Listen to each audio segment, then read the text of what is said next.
on the crypto side, address a question that we've been getting quite frequently. You can tell how convinced we are that deflation is the higher probability. It's way out of consensus, and that's where we like to be. Many wonder how we could be positive at all about Bitcoin. We're not worried about inflation. Well, I think 08, 09 is a very good reason why. Why did 08, 09 almost melt the financial world down? It did so because of counterparty risk. And what we've just seen in the crypto market is really interesting. It's been cut in half, 2 trillion to 1 trillion, the ecosystem, in the last few months. Just cut in half. Can you imagine what would happen if our equity prices, bond prices were cut in half in the span of a few months with all the leverage out there? I think we'd be in a counterparty risk problem again, a big mess. Maybe not as big of a mess as we were in 08, 09, because there have been some changes. I do not believe that our financial world would withstand a 50% drop as easily as the DeFi world has. DeFi, while a lot of people who were leveraged 100 times elsewhere in the world were wiped out, I think, now I'm going to get this number wrong, it was either 86,000 or 860,000 accounts wiped out. DeFi didn't skip a beat.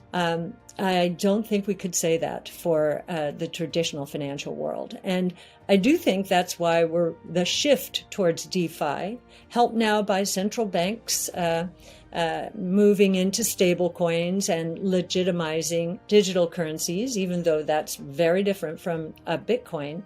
I do think we're going to accelerate further and faster into the DeFi world. And that too is very exciting. And as you know, Bitcoin's price on a trend basis, remember, we're still a triple since last September. We may have been cut in half, but we were still a triple since last. And if the price continues to move up, what does that mean? That means increased purchasing power, which is what deflation is. So very consistent with our view of the world. Just to talk about a few other disconnects here, we also learned that in May, disposable personal income dropped 2% month to month, again, mostly because of stimulus checks having been sent out, and that's the base against which we're comparing. And the saving rate dropped to 12.4%. 12.4% is still high by historical standards. Right before the coronavirus, we were at 8%. At the peak, we were in the mid-30s. So we've come a long way, but we could go further down in terms of pulling savings down in order to fund purchases. So we'll see what happens there. Another curious thing we learned was retail inventory. Retail inventory in May. Now, retail is mostly goods. Retail inventory fell 0.8%. Now, and that's after a drop of 1.6% the previous month, while industrial production's going up 0.8%. Kind of the light bulb went on for me. Could it be that the inventories are not going to be at retail stores? They have backed up into the consumers' homes. And that's why consumption might disappoint the retailers going forward. Against, I think, the consensus expectation, the consensus short in terms of currencies was on the dollar at the beginning of this year. And the dollar is not going down. And that's also consistent with the bond yields coming down, surprisingly. Now, it is true that our bonds are offering, even at this low rate, 1.4%, 1.43%. They're offering more than the negative yields elsewhere in the world, Germany and Japan. But that's been true. That's been true for a very long time. So at the margin, that we do not believe has made the difference.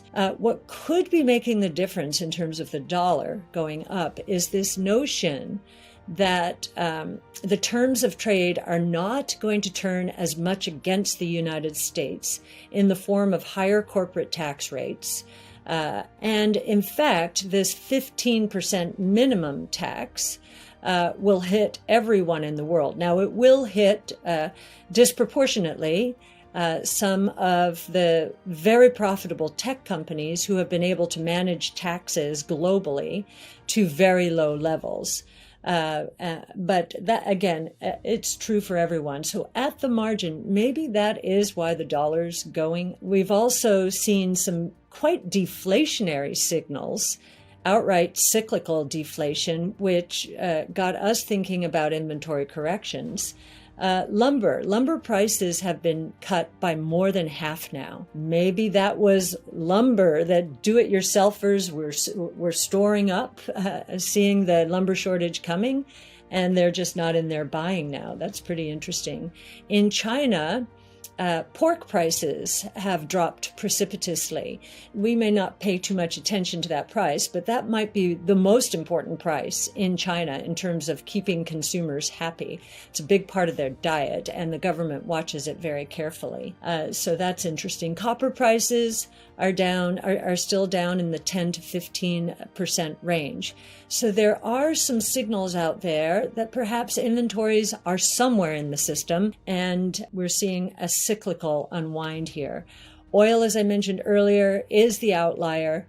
We'll see what happens with the OPEC meeting. As of this recording, I guess they had not come together on any agreement. I know the UAE wants its base adjusted upward before agreeing to a 400,000 barrel increase in supply. We've been wrong on oil prices, but I will say the higher the price goes, the more demand destruction there will be, because there will be an even bigger incentive to go electric. And now onto the markets. As we've said all year long, this bull market has strengthened. It has deflected all kinds of bad news. The doubling in interest rates in the first quarter, the Archegos leverage blow up in the ecosystem, which many thought could cause systemic problems. We've been through tax hike discussions, which sounded pretty onerous in terms of their impact on capital. And we've seen a big correction. We certainly were right in the middle of it in valuations as those interest rates went up in the higher valuation side of the market, particularly if one is looking at valuations as of this year on this year's earnings. We're very happy at the way the market has performed. It's up double digits. And we've seen now a shift, a rotation back from value as some of these prices have started to unwind, the commodity prices in particular, towards growth. But I think we're going to see toggling back and forth until some of the confusion that I'm discussing here dissipates. What's clear is profit growth right now has been or is explosive. I think for the second quarter at an annual rate, the S&P is annualizing earnings at $220. So that's roughly 20 times, really effectively trailing earnings. And if we think earnings are going up, and we do, then the multiple looking forward is moving down into the mid to upper teens. That is good valuation support given the level of interest rates.